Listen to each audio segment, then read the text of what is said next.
Olá, turma. Correção da prova do dia 11 de outubro. Segunda questão. Item A. Determine a razão entre o volume do cone circular reto e o volume do cilindro circular reto inscrito nesse cone.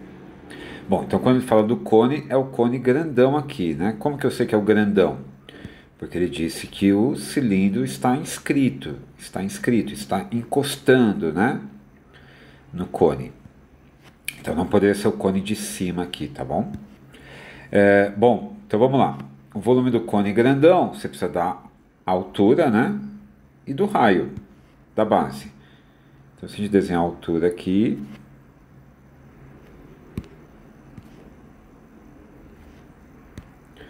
o raio da base aqui.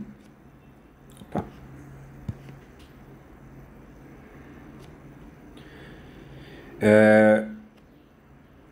A altura a gente já tem, quer dizer, a altura foi dada, né? Foi falada para usar 3H. E o raio da base não temos, né? Vamos chamar de R.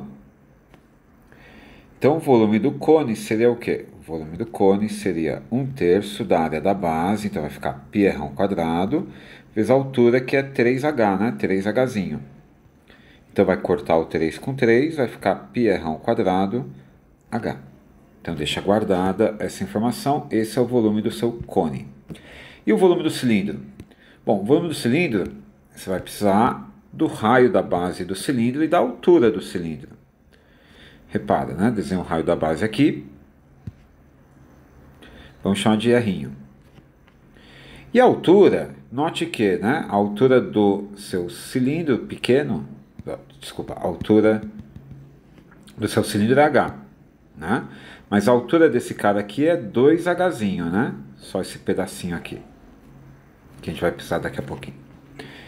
Ok? Então a altura é H e o raio é R. Então o volume do nosso cilindro seria área da base, πr², vezes a altura, que é Hzinho. Então a gente tem, né, quando a gente vai fazer a razão, a gente tem que pegar agora esse R e tentar cortar com R aqui. Vamos ver que relação que existe entre R e R. Né, basta olhar a semelhança do triângulo pequeno aqui com o triângulo grande aqui. Ok? Se eu chamar esse ângulo de alfa, você pode, em vez de falar de semelhança, falar de tangente. Né? Olha só que fácil. Tangente de alfa olhando para o triângulo grande. Olhando para o pequeno primeiro. Olhando para o triângulo pequeno.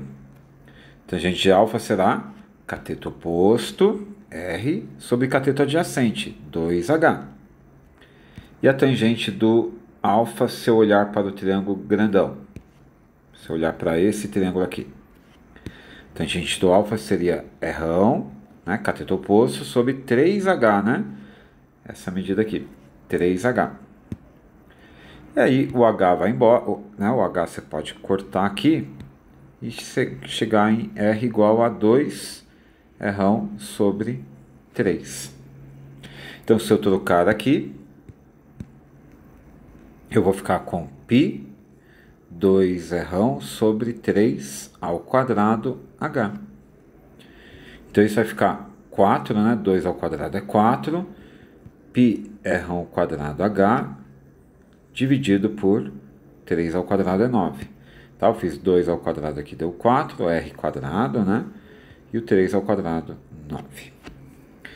Belezinha? Então, o que você está vendo? Você pode escrever assim, então, ó, concluir de modo rápido, bonitinho, dizendo que o volume do cilindro, então, ele é igual a 4/9 do volume do cone. Ou seja, né? Passa o volume do cilindro dividindo aqui, o que vai ser o volume do cone? Sobre o volume do cilindro, né? Razão. Então, o volume do cone dividido pelo volume do cilindro será igual a 9/4, né? Esse cara passou dividindo, o 9 passou para o outro lado multiplicando, né? E o 4 passa dividindo. Belezinha? Esse foi o item A, vamos para o item B. Dado o cubo ABCDEFGH, construímos o tetraedro ACFH. Determine a fração do volume ocupado pelo tetraedro em relação ao volume do cubo. Bom, note que esse é um tetraedro regular. Por quê? Porque essa medida aqui, AF, ela é diagonal da face ABFE, ou seja, diagonal de um quadrado. Se você olhar aqui, HF também é diagonal de um quadrado. AH, diagonal do quadrado, certo? Diagonal da face ADHE, né, que é um quadrado. Então, esse triângulo que eu acabei de destacar, o AFH, é um triângulo equilátero. Assim como esse também, né? AC é diagonal de baixo, FC, diagonal, AF de novo. Então, todas as faces desse triângulo desse tetraedro regular são triângulos equiláteros de lado. Se você chamar a aresta do cubo de Azinho, a aresta do tetraedro será Azinho raiz de 2, né? Ok? E você pode calcular o volume do... O volume do cubo é fácil, né? O volume do cubo vai ser simplesmente, né, chamando aí de A, o volume do cubo A cubo. E você pode calcular o volume do tetraedro achando a altura dele, né, fazendo todo aquele esqueminha. Ou de um modo mais fácil, e aí você usaria A raiz de 2, né? Você usaria A raiz de 2 como aresta do cubo, do tetraedro. Mas tem um jeito mais fácil, né? Quer ver? Então eu destaquei aqui essa piramidezinha ABCF, que é um tetraedro também, mas não é um tetraedro regular, né?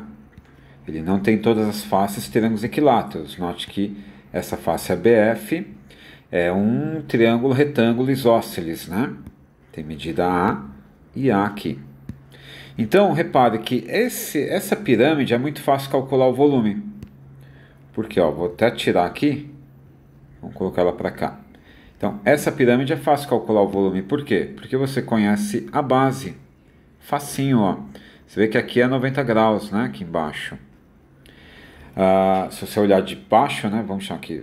Aqui é o A, aqui é o B, C e F, né? Então, olhando a base de baixo, você estaria vendo um triângulo isósceles de medida A, né? Um triângulo retângulo isósceles de aresta aqui, e aqui vai ser o A raiz de 2 que a gente comentou, né? Bom, mas essa área está fácil de calcular. Qual vai ser a área dessa base, então? Então, note que nesse tetraedro, a área da base é muito fácil e a altura também, né? Porque a altura é o BF, já que aqui é 90 graus, porque eu estou pegando o cantinho do nosso cubo, né? Aqui é 90 graus. Ok? Bom,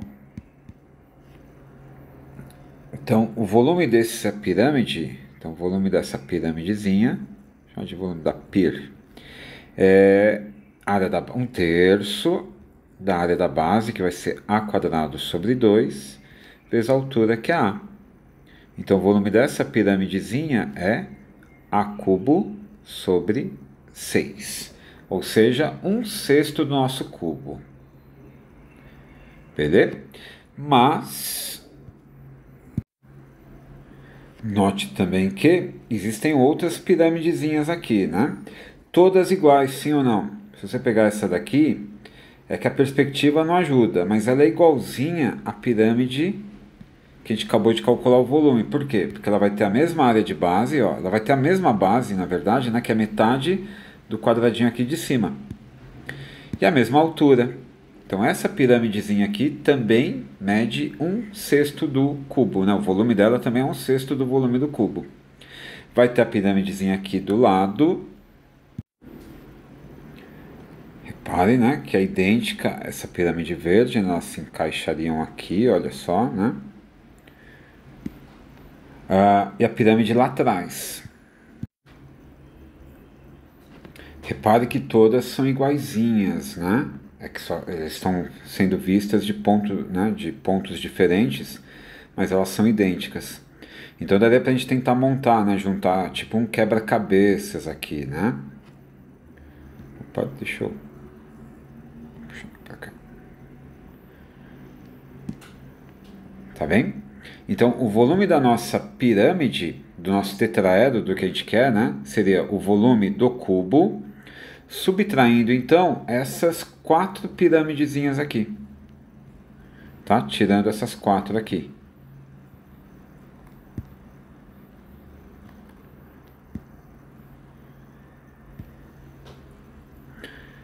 Ok? Então o volume do nosso cubo será o volume do nosso tetraedro, né? O volume do tetraedro será o volume do cubo, que é a cubo, descontando 4 vezes a cubo sobre 6. Ou 2 terços de a cubo, né? Então fica a cubo menos 2 terços de a cubo. O que vai sobrar? 1 terço de a cubo. Então o volume do nosso tetraedro é 1 terço do volume do cubo. Essa é a fração que ele ocupa, né? Determina a fração do volume ocupado pelo tetraedro em relação ao volume do cubo, é 1 terço. Belezinha? Então essa foi a nossa provinha. Espero que tenha ido bem. Até a próxima.